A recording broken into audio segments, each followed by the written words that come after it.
Halo teman-teman, di kesempatan kali ini saya mau ajak kalian ngobrol santai soal hal yang kelihatannya sepele tapi bisa banget bikin hidup kalian berubah 180 derajat. Serius, bukan sulap, bukan sihir, tapi 5 kebiasaan kecil yang kalau kalian lakukan secara konsisten bisa kasih dampak gede dalam hidup kalian. Kadang kita mikir, perubahan besar itu harus dimulai dari langkah yang ribet atau butuh modal besar. Padahal yang seringkali ngubah hidup itu justru hal-hal kecil yang kita lakukan setiap hari tanpa sadar. Nah, sekarang yuk kita bahas satu persatu sambil santai dan bayangin aja kita lagi duduk bareng di taman, ngobrol dari hati ke hati. Pertama, kita mulai dari kebiasaan yang paling sering diremehkan, yaitu bangun lebih pagi. Saya tahu ini mungkin terdengar klise banget, tapi percaya deh, bangun lebih pagi itu bukan cuma soal gaya hidup, tapi juga soal manajemen energi dan waktu. Saat dunia masih tenang dan belum banyak distraksi, kalian bisa punya waktu buat diri sendiri. Nggak harus langsung lari maraton atau meditasi 1 jam kok. Cukup bangun 30 menit lebih awal dari biasanya, buat duduk tenang, ngerencanain hari, atau sekadar nikmatin kopi tanpa gangguan. Saya pribadi ngerasain banget bedanya ketika saya bangun pagi dan punya waktu buat diri sendiri. Rasanya kayak punya kontrol atas hidup, dan itu berpengaruh banget ke mood seharian. Selain itu, bangun pagi juga bikin kita punya waktu lebih untuk ngerjain hal yang selama ini sering kita tunda.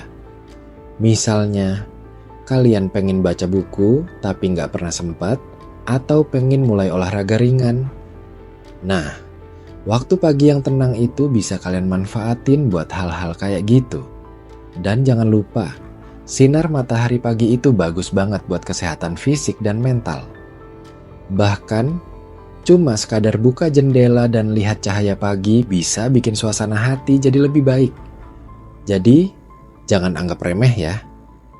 Coba deh mulai dari besok, setel alarm 30 menit lebih awal. Rasain bedanya. Kebiasaan kedua adalah journaling atau nulis jurnal setiap hari. Banyak orang mikir journaling itu cuma buat orang yang baperan atau suka nulis puisi. Padahal enggak, jurnal itu sebenarnya media buat kalian ngobrol sama diri sendiri. Nulis di jurnal bisa bantu kalian lebih ngerti apa yang lagi kalian rasain, apa yang jadi kekhawatiran, atau bahkan bikin kalian sadar bahwa kalian udah ngelakuin hal-hal keren yang selama ini kalian anggap biasa, dan kalian gak perlu kok nulis panjang-panjang. Cukup beberapa kalimat aja. Misalnya, hari ini saya bersyukur bisa ngobrol sama teman lama. Atau, saya lagi ngerasa stres karena kerjaan, tapi saya coba atur napas dan pelan-pelan selesaikan satu persatu. Simple, tapi efeknya luar biasa. Journaling juga bisa jadi tempat buat kalian nulis mimpi-mimpi atau target yang pengen kalian capai. Ketika kalian tulis sesuatu, otak kita akan lebih fokus dan sadar terhadap arah hidup. Bahkan, kalian bisa nge-track progres kalian dari waktu ke waktu. Seru banget loh rasanya lihat jurnal kalian dari sebulan lalu dan sadar ternyata kalian udah berubah dan berkembang. Bahkan, journaling ini juga bisa membantu kalian buat melatih rasa jujur. Karena di jurnal nggak ada yang ngejudge. Kalian bisa nulis apapun yang kalian mau, semua yang kalian rasain, semua yang ada di kepala. Kadang kita susah jujur ke orang lain, tapi lewat jurnal, kita belajar jujur ke diri sendiri. Dan itu penting banget. Dengan jadi lebih jujur, kalian akan lebih mudah berdamai dengan diri sendiri dan menerima hidup apa adanya. Lanjut ke kebiasaan ketiga, yaitu latihan bersyukur atau gratitude practice. Ini mirip dengan journaling, tapi fokusnya lebih ke hal-hal yang bikin kalian bersyukur. Latihan bersyukur ini bisa banget ngubah cara pandang kalian terhadap hidup. Karena jujur aja, kita sering terlalu fokus sama hal-hal yang belum kita punya, sampai lupa mensyukuri yang udah ada.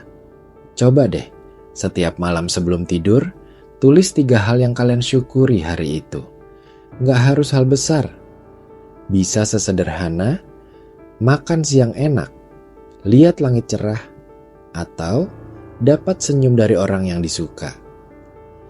Otak kalian lama-lama akan terbiasa nyari hal positif, dan itu bisa banget ningkatin kebahagiaan dan rasa puas dalam hidup. Rasa syukur itu punya efek luar biasa buat kesehatan mental. Bahkan, banyak penelitian yang bilang, orang yang rutin bersyukur cenderung lebih bahagia, lebih optimis, dan punya hubungan sosial yang lebih baik. Jadi, jangan tunggu hal besar buat bersyukur. Latih terus mata hati kita buat ngelihat hal kecil yang berharga. Dan bersyukur ini bukan cuma soal nulis aja ya, tapi juga soal perasaan. Kadang kita nulis tapi nggak ngerasain. Nah, coba latihan sambil tutup mata sejenak, tarik napas, dan rasakan betul-betul perasaan syukur itu. Rasakan betapa berharganya hal-hal kecil dalam hidup. Dari napas yang masih bisa kalian hirup, dari orang-orang yang sayang sama kalian, dari momen-momen sederhana yang sering luput, tapi ternyata sangat berarti.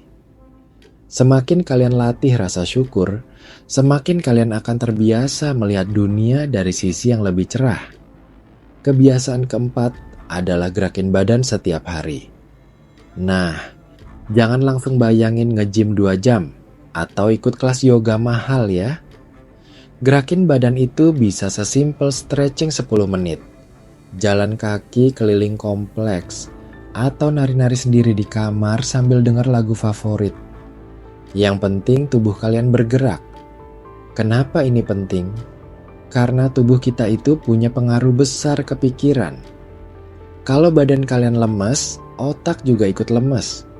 Tapi kalau tubuh aktif, hormon bahagia kayak endorfin otomatis naik. Dan kalian jadi lebih semangat ngejalanin hari. Gerak tubuh itu bukan cuma buat fisik, tapi juga buat mental. Kadang kita stres bukan karena masalahnya berat, tapi karena tubuh kita terlalu pasif. Coba aja, kalau lagi suntuk, bangun, gerak dikit, jalan kaki, lompat-lompat kecil, atau bahkan beresin kamar. Ajaib loh, mood kalian bisa langsung berubah. Yang penting gerak. Sesimpel itu, tapi efeknya luar biasa. Kalau kalian merasa mager banget, mulai aja dari 5 menit. Serius, 5 menit pertama itu yang paling berat. Tapi begitu kalian mulai, biasanya akan keterusan. Kalian bisa mulai dengan stretching ringan di tempat tidur sebelum bangun. Atau jalan-jalan kecil sambil dengerin podcast. Yang penting gerak dulu, nanti semangatnya nyusul. Karena kalau kalian terus duduk diam, energi negatif bisa numpuk dan bikin kalian makin malas ngapa-ngapain. Jadi, yuk mulai biasakan gerakin tubuh walaupun cuma sebentar. Dan yang terakhir, kebiasaan kelima adalah mengurangi waktu scroll tanpa tujuan. Ini nih yang sering banget jadi jebakan. Scroll Instagram, TikTok, YouTube Shorts berjam-jam. Padahal awalnya cuma niat lihat satu video. Tahu-tahu 2 jam hilang. Padahal waktu segitu bisa dipakai buat hal lain yang lebih bikin puas dan bermakna. Saya nggak bilang harus stop main sosmed ya.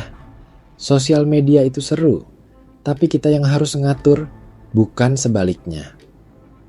Coba deh pasang timer, misalnya maksimal 30 menit sekali buka aplikasi.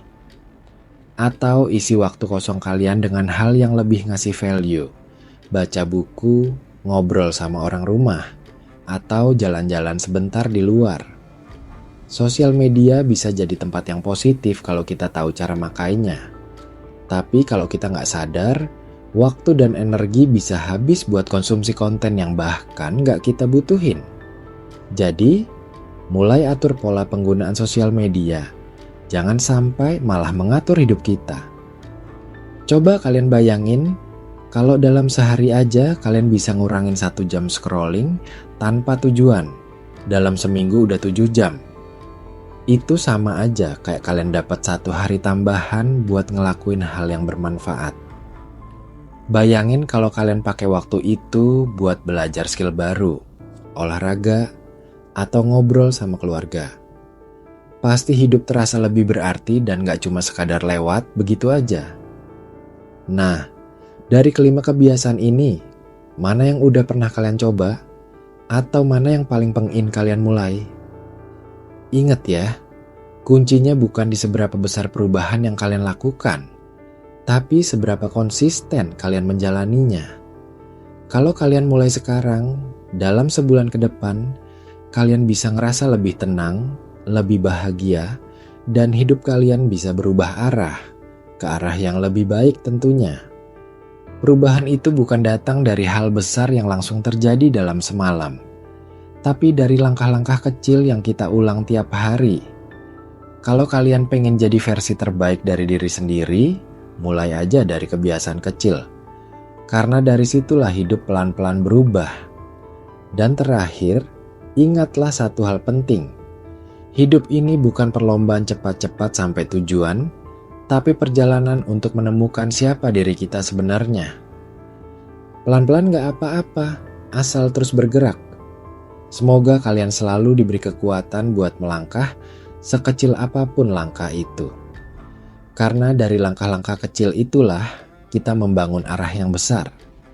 Teruslah berjalan, teruslah mencoba, dan teruslah percaya bahwa setiap kebiasaan kecil yang kalian bangun hari ini adalah pondasi buat masa depan yang lebih cerah.